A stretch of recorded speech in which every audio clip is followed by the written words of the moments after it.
Hello, and welcome to this overview of new releases that I read that were published in February 2024.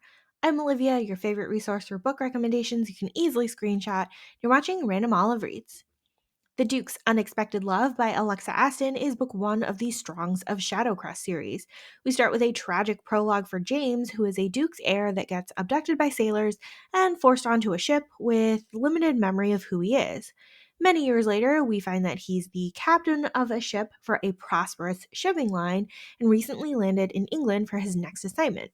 A drunkard who turns out to be his childhood tutor recognizes him in a tavern and insists that he's a lord. James is pretty much shocked and surprised, but when he visits the Duke's household, he is instantly recognized as the missing son of the Duke. Meanwhile, Sophie, the owner of the shipping company, is recently widowed and considering propositioning the handsome James for an affair, not knowing his newfound status or identity.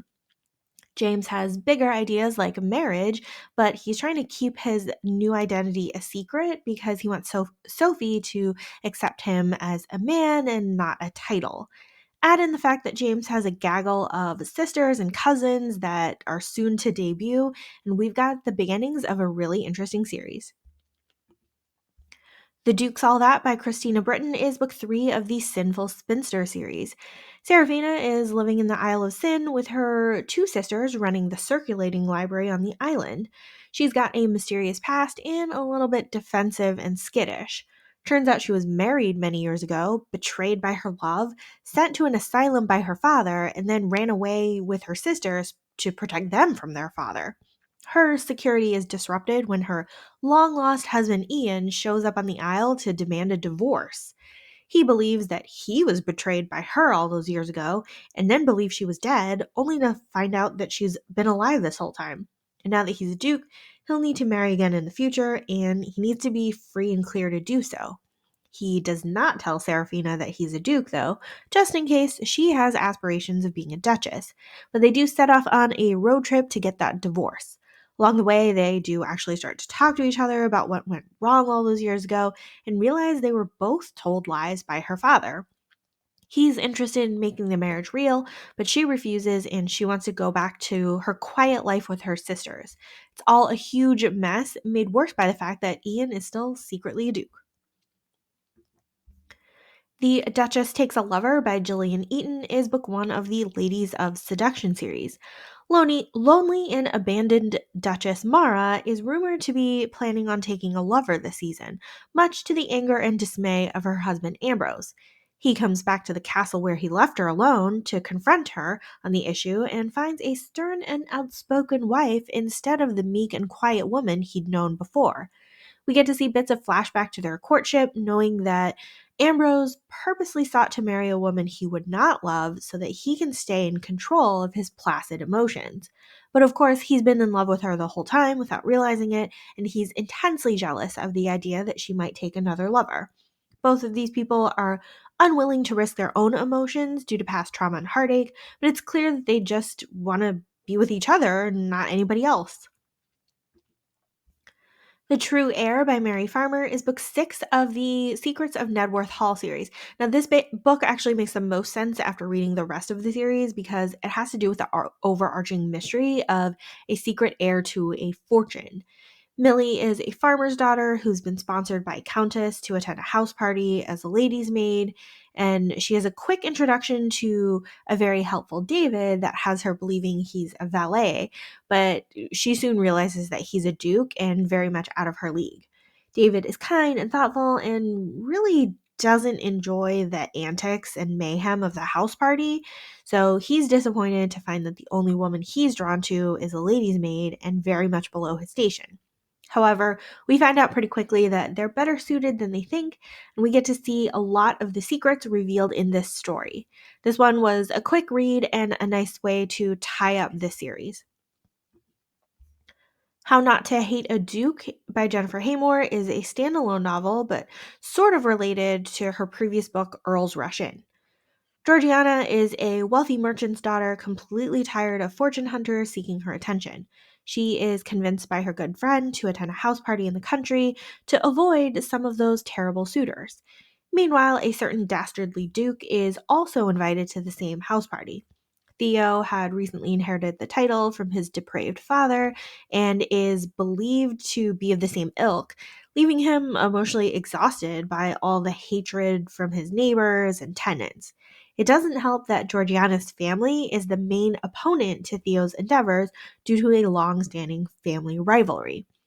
When Georgiana and Theo realize that they're at the same house party, they first try to avoid each other and then end up antagonizing each other and then flirting with each other. But you know that open communication does wonders, so they start to actually get along and maybe even fall in love.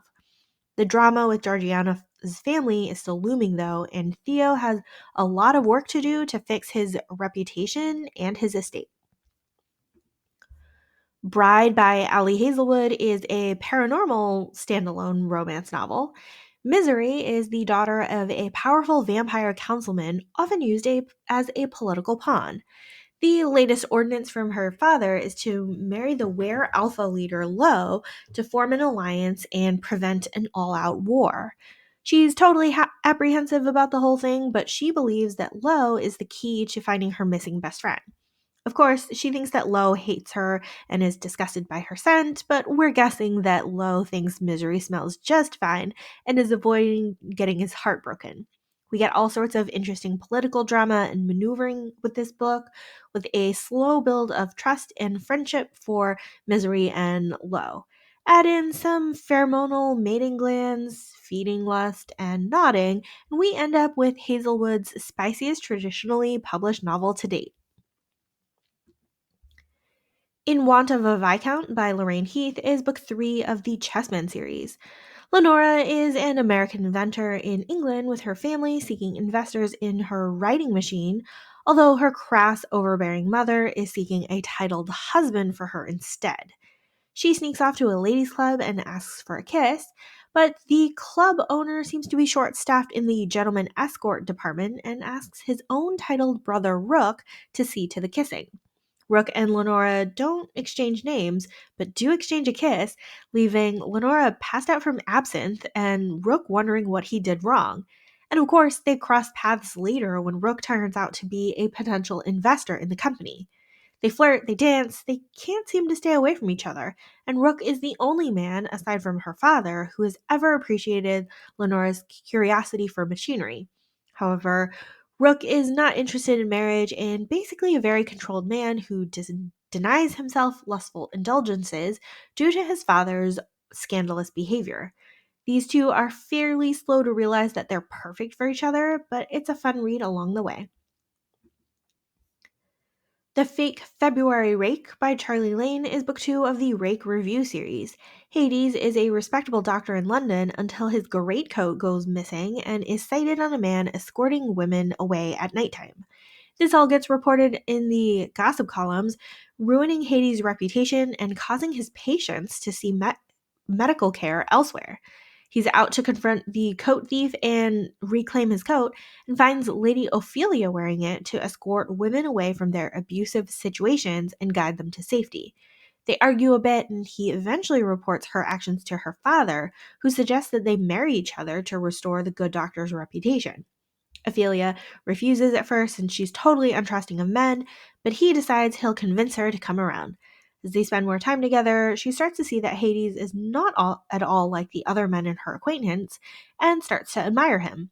In turn, he supports her acts in rescuing women in horrible conditions and admires her even more because of it. The romance here is relatively straightforward, with both parties communicating pretty directly about their stance and objectives.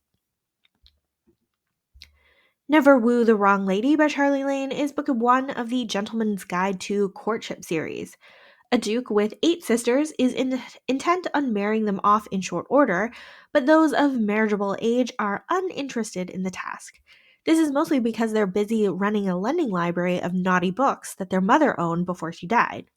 Andromeda believes herself to be safe from the task because of her secret fake fiance, who is actually a rare book supplier.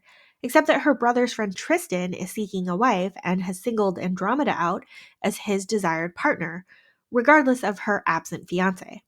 Tristan is the older illegitimate son of an earl who now has guardianship of his 13-year-old lordling brother, but the boy's aunt continues to threaten the status of that guardianship. He needs a respectable wife to provide a maternal influence on the wayward teen and hopes that a duke's sister will provide that. We have instant sparks between Tristan and Andromeda despite her denials and reluctance. She is mostly worried that her secret project will come to light and cause a scandal, especially since Tristan is a clever newspaper man. However, Tristan is oh so attentive to Andromeda and is very good at convincing her that they make good partners. This was a really great introduction to the series, and I loved seeing their two families integrate together. Mortgage of Convenience by Danny McLean is a contemporary romance.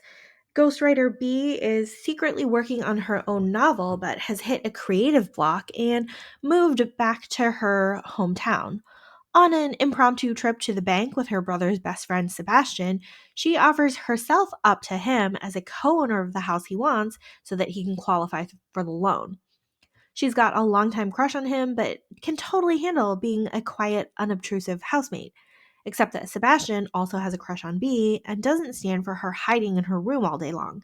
He tries really hard to break her out of her comfort zone, including maybe starting a physical relationship, which he wants to be the real deal and she wants to keep secret in case it doesn't work out. Bee has a lot of growing to do within this book to get to the settled down phase that Sebastian is looking for.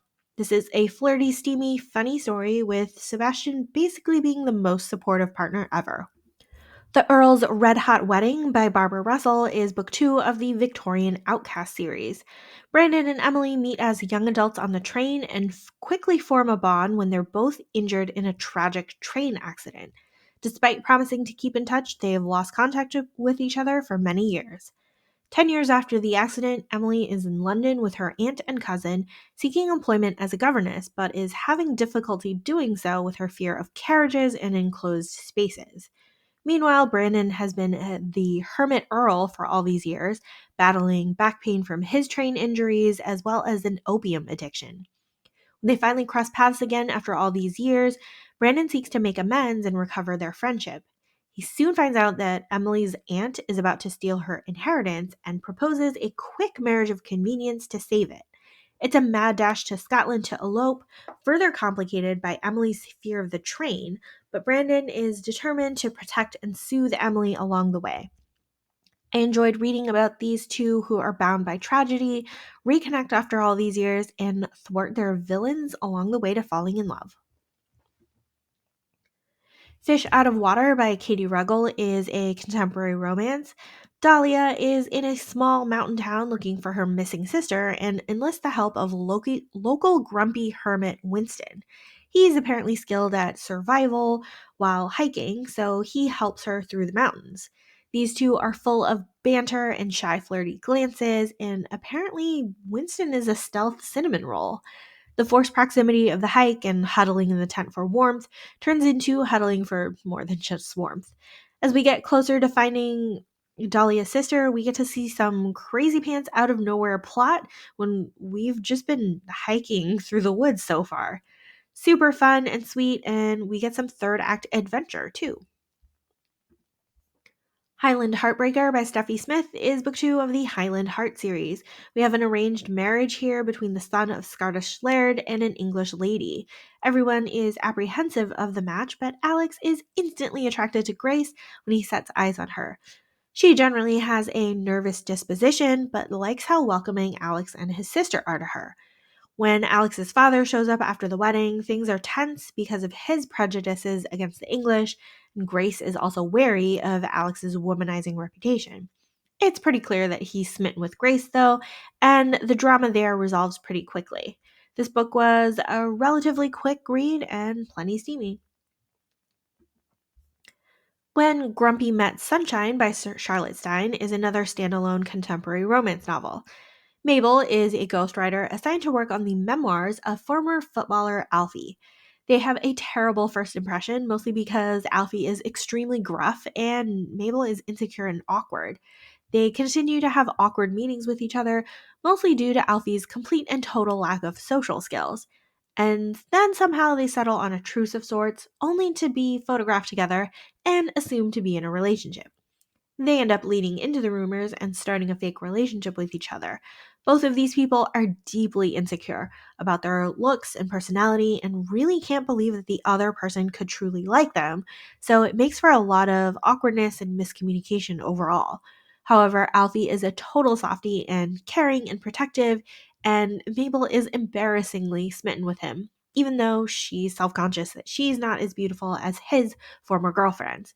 We get a lot of really funny banter here with a lot of accidental lusting after each other, but the deep seated insecurity is going to be a tough one to overcome. A Collision of Stars by Georgia Stone is another standalone contemporary romance novel. This one is another humorous, grumpy sunshine, friends to lovers romance. Ava is a grumpy barista who is basically just getting by, and the over charming, over eager, overly chatty Finn is a regular customer at the coffee shop. Ava's looking for casual hookups as a way to pass the time before she goes home for some intense introverting, but her roommate best friend is worried about her. In order to seem less lonely and pathetic, she tells her best friend that she made a new platonic friend recently and lies that it's Finn. When Finn catches her in the lie, he leverages it to his advantage to have Ava help him with his London bucket list. Finn seems to bounce around from continent to continent and does not seem to be good at settling down roots, but he sure is charming in that nerdy, adorable sort of way. We get these total opposites spending time together, bantering like crazy, and slowly developing real feelings, which Ava is clearly afraid of. This book is so charming and delightful, and I had so much fun reading it. Betting Against the Scoundrel by Mariah Stone is book 4 of the Dukes and Secrets series. Former Duke Spencer is back from his involuntary stint in the Navy, now with a limp, nightmares, and a lack of direction. His brother and heir Preston is irrevocably the new Duke and also married to the woman Spencer had loved and wanted to marry. Although everyone is glad to see Spencer alive, he's broody and isolated and set on revenge against the corrupt Duke who sent him to sea.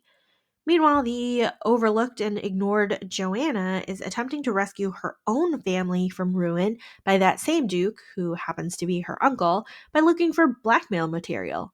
She and Spencer cross paths with their common enemy, but they have opposing purposes. There's some bickering between the two, but the attraction between them is undeniable. Although Spencer tries to seduce Joanna, he's also unwilling to start any proper courtship, even as he realizes that he cares for her. To Woo and to Wed by Martha Waters is book 5 of the Regency Vows series. West and Sophie had been courting 7 years ago until West's disapproving father got involved and Sophie ended up married to someone else. Not only that, but West was badly injured in a curricle race that also killed his best friend, and he's been in a rough place ever since. Now that widowed Sophie is back in West's social sphere, they just keep running into each other at various events. He's pretty sure she's not open to another courtship, so he tries his best to keep his distance. Until Sophie proposes a fake engagement so that her sister will be willing to marry her own suitor without fear of Sophie's loneliness. Seeing an opportunity to spend more time with her and to rile up his horrible father, West agrees. And so we have a fake engagement second chance situation where these two finally talk about what went wrong all those years ago. Thank you so much for watching this video. Hopefully you found a book or two to add to your TBR. Links to all of these books are in the description box. Like and subscribe to get updates, and you can follow me on Instagram at randomolive.